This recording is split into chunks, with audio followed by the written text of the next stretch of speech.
Join our friend and semi-hero Roger Wilco as he rockets back toward his home planet Xenon, which he hasn't seen since Space Quest II. Having successfully rescued those two ingrates from Andromeda, he decides a pit stop on Magmethius is in order.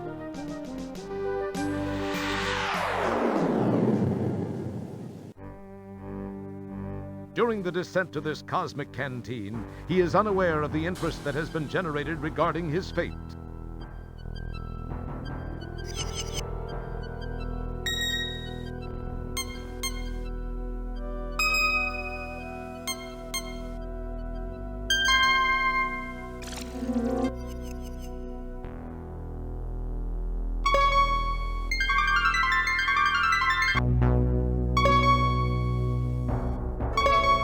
Confirmation of his position, Master.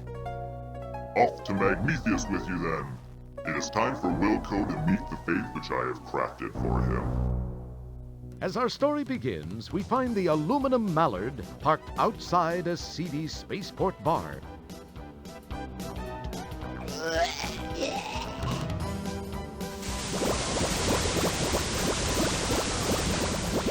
We join Roger as he relates one of his greatly exaggerated tales of adventure. The aliens are only too happy to listen, as long as Roger is by.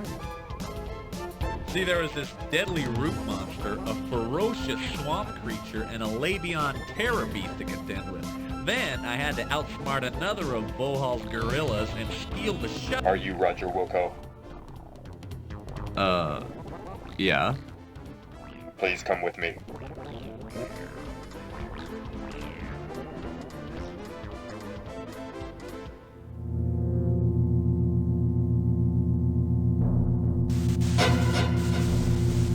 Hello, Roger Wilco. Surprised to see an old friend? You have no idea how special this moment is for me. This is no chance encounter, I can assure you. I have this one loose end to tie up before I begin my reign as the supreme being of all that exists. I do not like to lose. You are a blemish on what would otherwise be a perfect record of domination, terror, and invincibility. Besides, I'm still a bit miffed about that asteroid deal in Space Quest II. Anyway, to relieve the pain of my humiliation and to prevent you from being a pain in my future, you must die. It's been nice seeing you one last time. Then, do the dirty deed.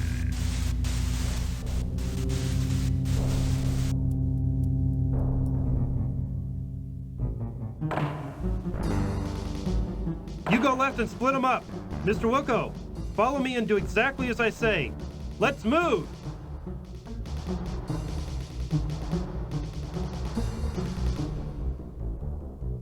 Hey, I want to know what the... Listen, I can't explain it all to you now. They've got a beat on our coordinates. We've got to move fast. We gotta do this fast. Shield your eyes! Jump into the time rip! Do it now! You've got to! If I take the time to explain, we're both parking lot pizza. You'll understand soon.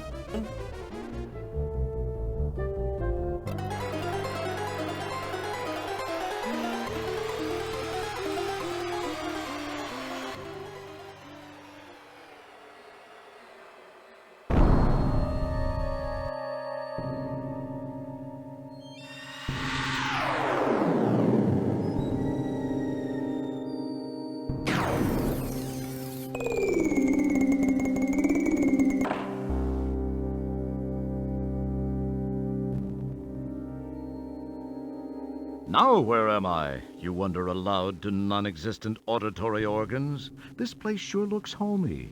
Hey, wait! This looks just like Xenon. It is Xenon!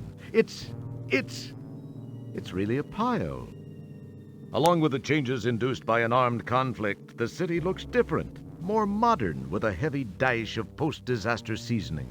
Casually glancing at the status line, you happen to notice that you're in Space Quest 12. What's happened? Who was that guy with the overdeveloped hairdryer? Why did you let yourself be talked into jumping into some strange shimmering hole? Why are you talking to yourself? These incredibly intriguing questions will quickly be forgotten with barely an electron stirred in that well-armored orb atop your shoulders. Hello and welcome to Let's Play Space Quest 4, Roger Wilco and the Time Rippers. As our friendly neighborhood narrator, Gary Owens, just said, we are actually in Space Quest 12 because this is a time travel game. Space Quest 4 is considered by many Space Quest fans to be among the highlights of the series. 4 and 5 seem to be the fan favorites. So let's see what Xenon looks like in this Space Quest 12 era. And Xenon is, of course, Roger Wilco's home planet. Looks kind of bombed out. A brightly colored mechanical hair wanders about. And This is the only form of actual life that you've seen here. Its clothes are tattered, and a grotesque metal contraption is clamped to its head, which serves to hold the eyelids permanently open.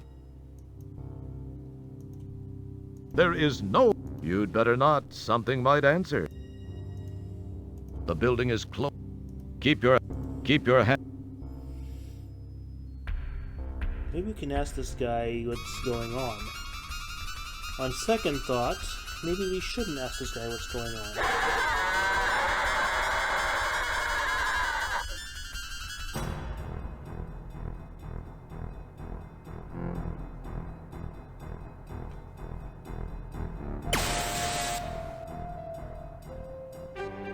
We're glad you could play Space Quest 4. As usual, you've been a real pantload.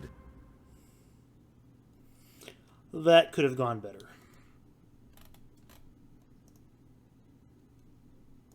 Right, and as that... Are you sure? Alright, so as that save game screen no doubt gave away, this is after I finished the game. The first time through this, I kept getting confused what I had done and what I hadn't done, and having to go back, and it just didn't flow, like, at all. And it took way too long. So let's see what we can do. There's that pink rabbit that keeps drumming around here. Here in the US, we expect that to be the Energizer Bunny. It's a lightweight, worn piece of rope. But I'm pretty sure that before it was Energizers, it was a Duracell thing that they Energizer parodied as soon as the trademark expired. You take the small, frayed, useless-looking length of rope. Let's not talk to Mr. Creepy Dude here. He's... Are you sure?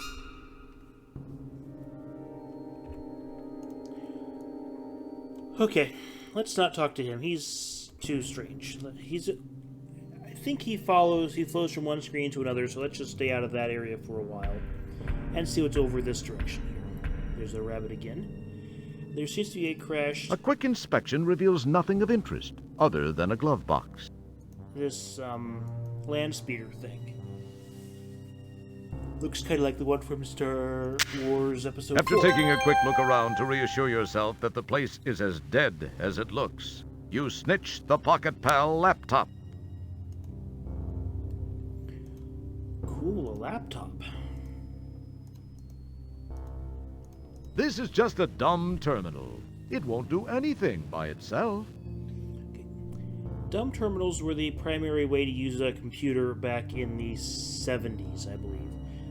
Computers were still mainframes at that point, and they were in another room or another building even. And you had hundreds of these terminals scattered around your campus, your office building, or whatever. And people would use these terminals, and the computer would be shared among everyone at the terminal. The terminal by itself doesn't do all that much.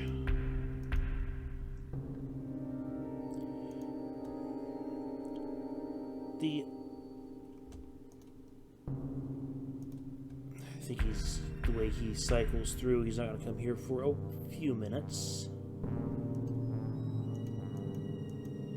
I think if we stand Roger just right there, we might be able to make him invisible enough that creepy guy doesn't see him. If we look at it, we see there's a This is just a... there's a power port on it. It needs some sort of a battery, and there's a wandering battery advertisement lurking around. The grate is anchored securely by bolts with mildly corroded heads. This grate has crud, gunk, and sludge built up around the edges. You can see through the grate, but can't make anything out. You are at the eastern boundary of a clearing in this ruined city. Passage to the east is impossible due to a great void in the landscape. A large void indicates the absence of any dense matter.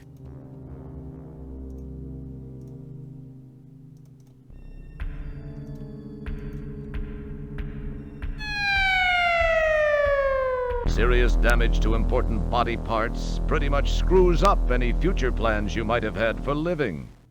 Bummer. Oh well, just think proudly of your accomplishment. On second thought, just think. It even happens to important people.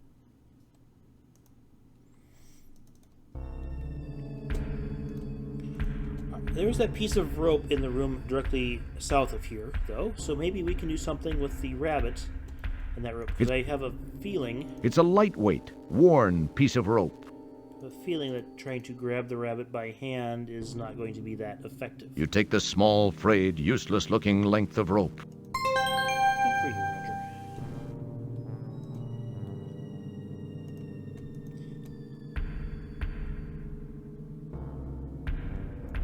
Up. Rats.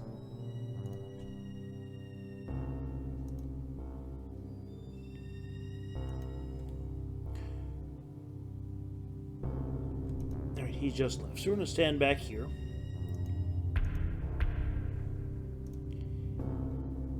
And we're going to wait for the rabbit to come in.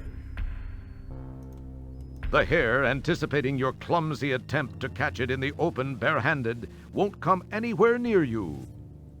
Yep, as expected, it's smarter than Roger.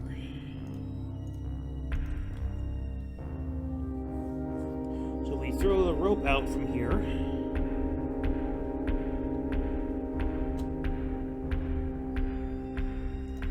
Those sure are some finely honed reactions you've got there. Perhaps you're still suffering from time lag. Perhaps I clicked and you ignored me. Stupid computer.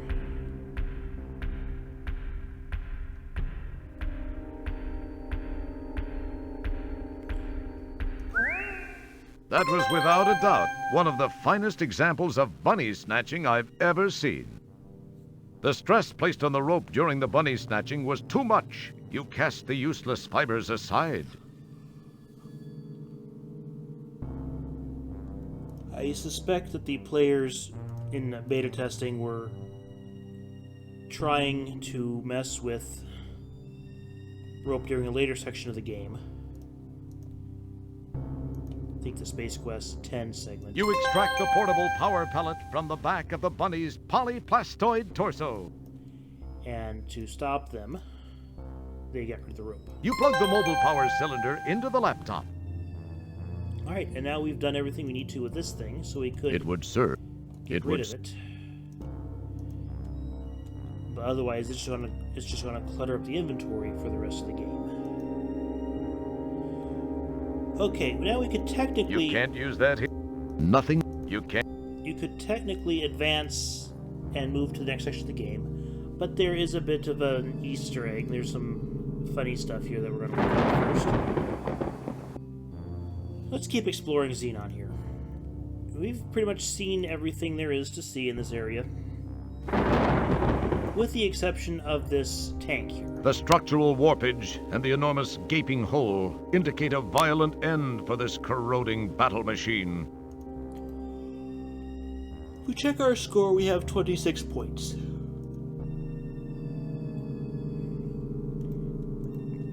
Looking at the back of the tank, we see this... Surprisingly, no one has taken this small, innocuous-looking piece of unstable ordnance. Unstable ordnance happens to... Okay, you now have the unstable ordnance. Remember, it was your idea. Good luck. Unstable ordnance happens to be one of my favorite types of ordnance. So if we look at our score now, we have 51. So that's a gain of 25 points.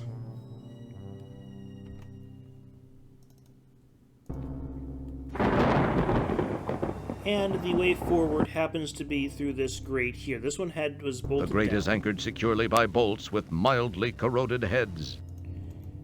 This one was just caked down with gunk, so we should be able to move it.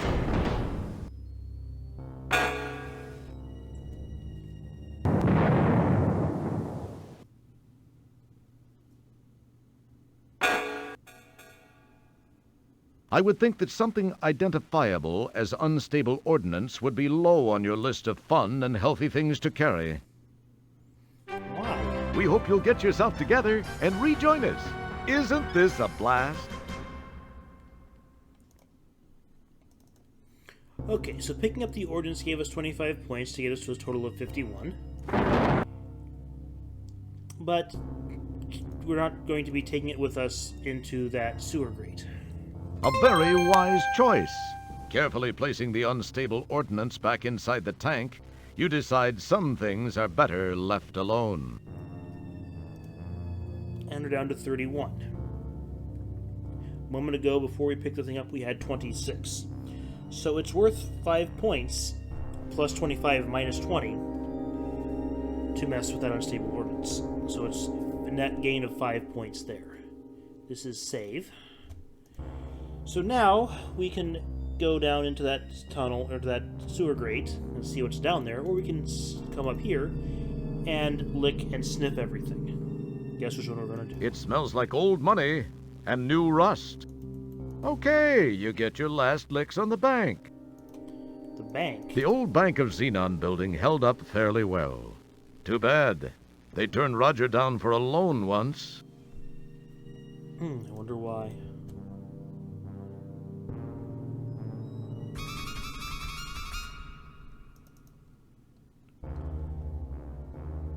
Okay, so do I have? I've got the 31 points. I should have no ordnance. We've sniffed and licked the bank building. There's the geyser, so I need to not be there.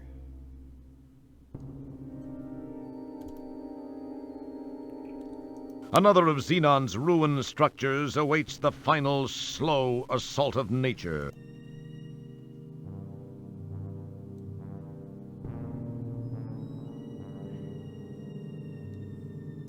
It smells like hundreds of sweaty public servants once populated this building. You inhale the smell of the column and file it away in your brain under useful information. Good thing it's not below freezing, or you'd end up spending the whole game with your tongue stuck to the frozen metal. It tastes about like you'd expect it to taste, given how it smells. The structural... It smells exactly like the hull of a useless, burnt-out battle vehicle. It needs salt. Near as I can tell, those clicks in the audio track are there in the recording. It's not me adding those, or... It's probably the most nauseating thing to smell in the whole family of smells. or my setup adding that. As far as I can tell, it's in the The zesty tang of nitroglycerin fills the air around the ship. original game. It needs salt. It tastes like a cement milkshake, only crunchy. It tastes like ship. Pronounce that carefully, Gary. What do you expect a cement milkshake to taste like anyway? A twisted and broken expanse of cityscape stretches south from here, negating possible travel plans in that direction. The rubble is rough and jagged. No sense in risking injury this early in the adventure. We'll get to that in due time. The snappy scent of freshly chopped buildings fills the air. The wreckage left by the destruction of the entire Xenon civilization tastes a little like some ancient ruins you once sampled.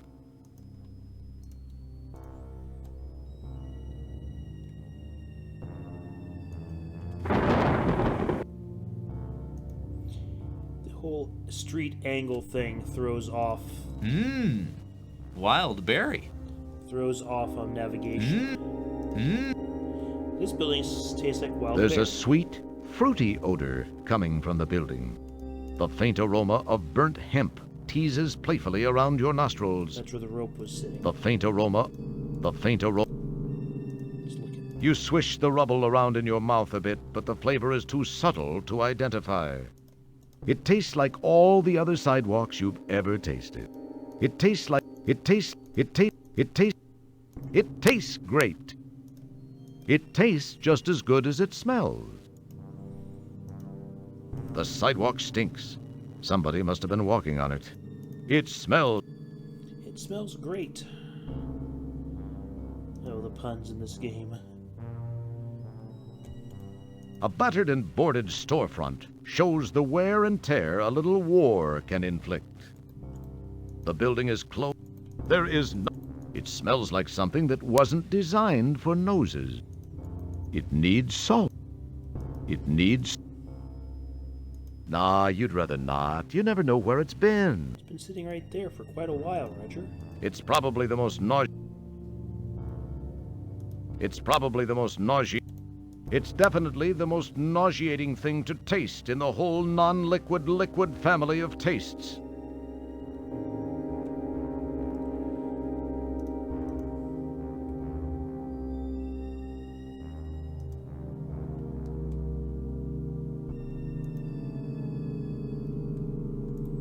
A featureless, dirty white structure fills space to the east.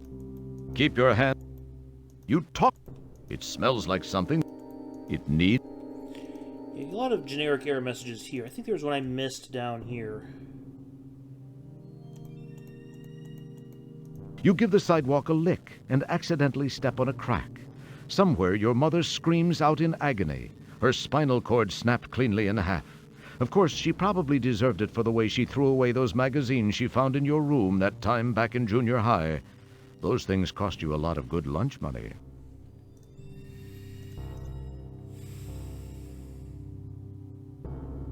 What's up here? What's that thing? The large structure in the background captures your curiosity.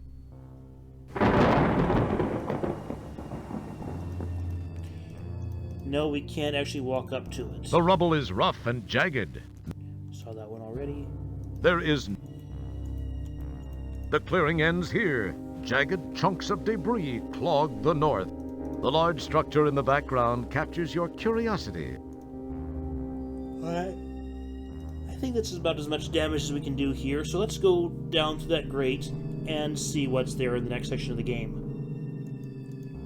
And that's also where we pick up with the previous recording, because this is the second or third time through this, because I keep screwing up. The first time through I kept getting confused about what's where, what I'd already done. Your pocket pal now has power. Now all you need is a place to use it. Alright, and back to our regularly scheduled recording. It's an empty jar with a lid, neither of which does anything entertaining. Is it nailed You down? take the jar into custody. It's not nailed down. Perfect. Ah, a button. Perhaps I'll give it a press.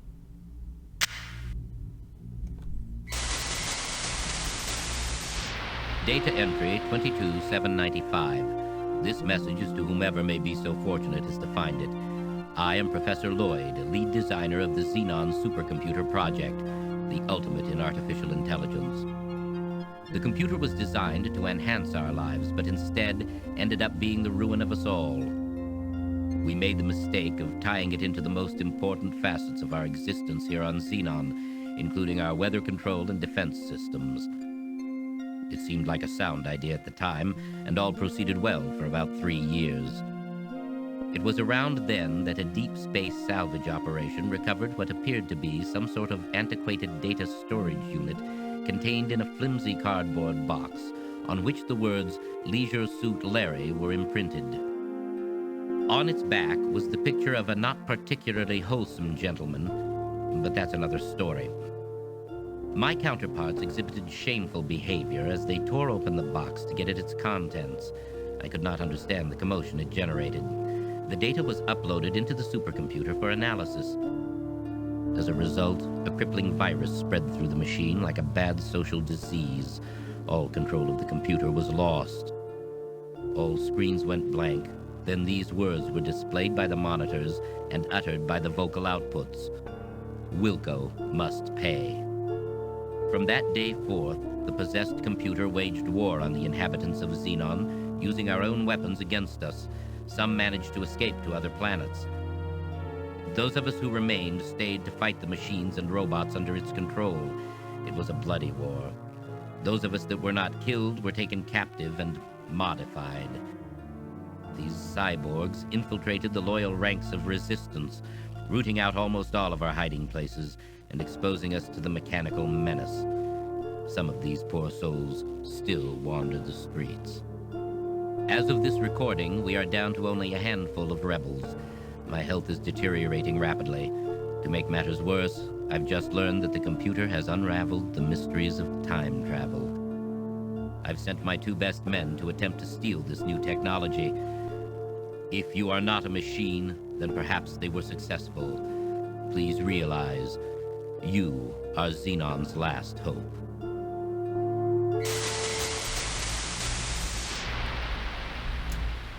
Alright, if Roger Wilco is Xenon's last hope, they're pretty screwed, aren't they? Alright, so what else is there to do in here? It's very pleasant looking. A variety of pipes, coolant, and otherwise pass in, through, and around the room. You notice the shadow cast on the wall by the inaccessible grate above. You've reached the sewer maintenance office. Apparently this office has been long abandoned. Your janitorial instincts urge you to sweep up and do a little dusting, but you suppress those urges and concentrate on the task at hand. Suppressing the urges to clean. A variety of pipes, coolant, and something Roger's very good at. the strange little pedestal has wires running between it and the wall. It's just an average old-fashioned desk blotter. You've reached the sewer. You don't need to look at that. You don't need. It's very You don't. You've reached this. You've reached. Alright. I think we've accomplished everything we need to in here.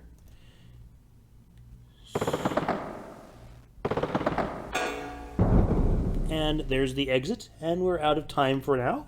So thanks for watching. Tune in next time for more Let's Play Space Quest 12, I guess. Space Quest 4 Roger Wilco and the Time Rippers. Thanks for watching.